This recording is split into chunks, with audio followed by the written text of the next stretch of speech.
नमस्कार, सारांश न्यूज 24 पर आपका स्वागत है, जहां हम आपको देंगे दिन भर की बड़ी और ताजा खबरें। तो शुरू करते हैं आज की ताजा खबर। स्वास्थ्य विभाग करेगा 20,000 पदों पर भर्ती।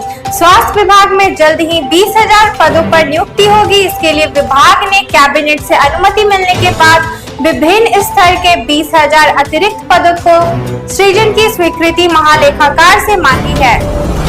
दरअसल राज्य सरकार ने पब्लिक हेल्थ और हॉस्पिटल मैनेजमेंट की चुनौतियां, कौशल और विशेषज्ञता की आवश्यकता को देखते हुए स्वास्थ्य विभाग में अलग अलग निदेशालय बनाए हैं। इसके तहत पब्लिक हेल्थ केयर और हॉस्पिटल मैनेजमेंट का भी गठन हुआ है।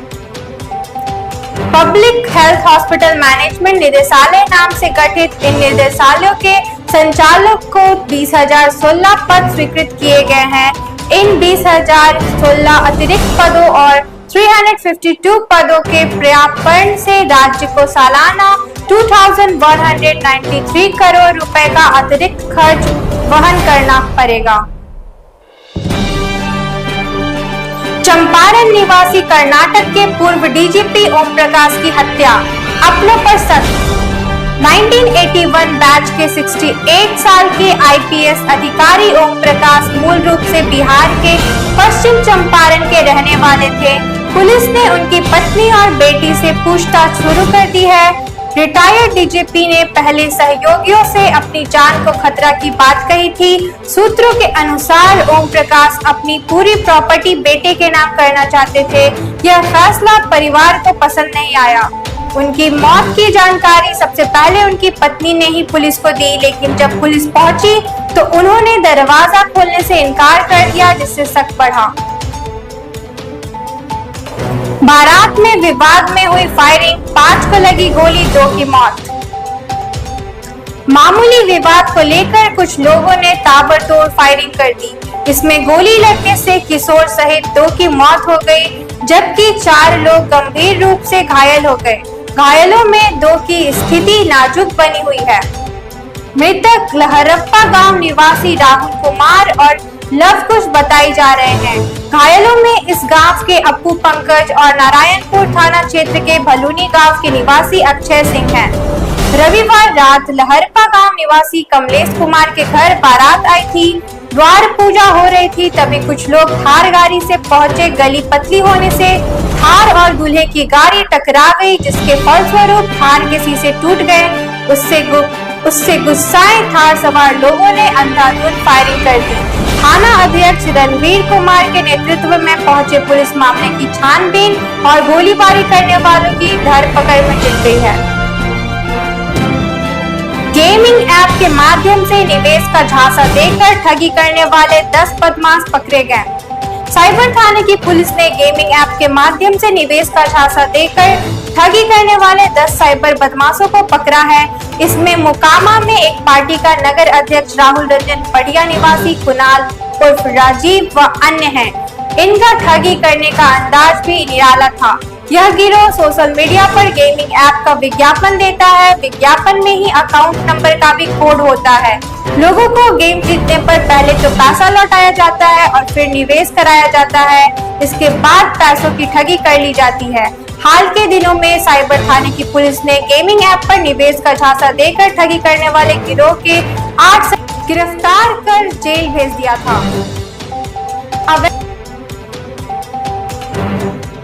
अवैध बालू खनन, बड़ी कार्रवाई की तैयारी। बिहार के अरबों रुपए के अवैध बालू खनन और बिक्री से जुड़े मामले में अब परिवर्तन निदेशालय ने बड़ी कार्रवाई की तैयारी शुरू कर दी है। खनन विभाग के कई अधिकारी और संबंधित जिलों के पुलिस पदाधिकारी अब ईडी के जांच के दायरे में आ गए हैं।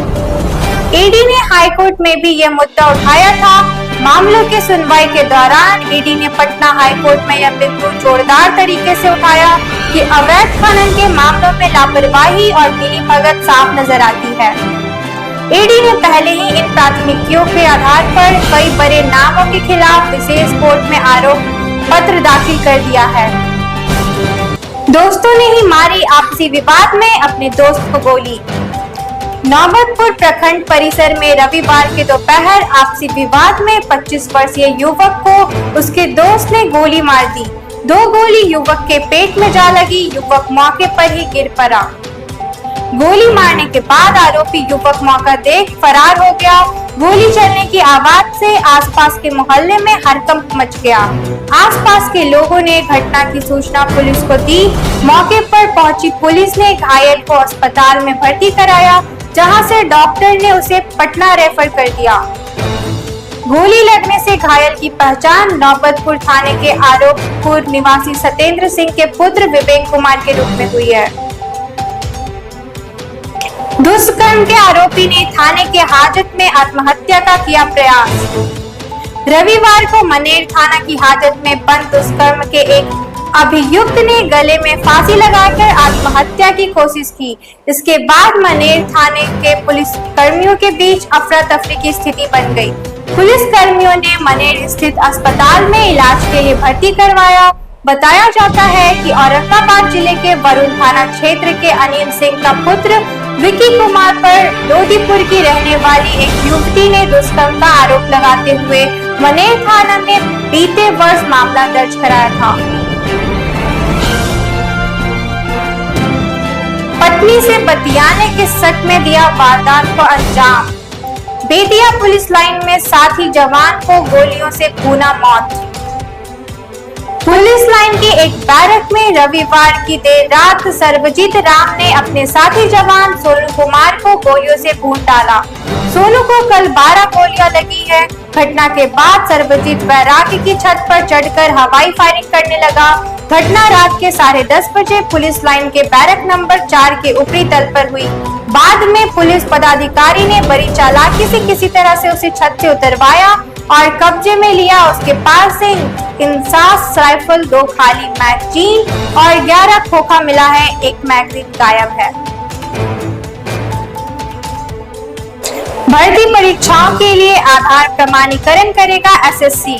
सरकारी कर्मचारियों की भर्ती करने वाले कर्मचारी चयन आयोग एसएससी ने स्वैच्छिक आधार पर उम्मीदवारों की पहचान सत्यापित करने के लिए अपनी सभी आगामी परीक्षाओं में आधार आधारित बायोमेट्रिक प्रमाणीकरण लागू करने का फैसला लिया है।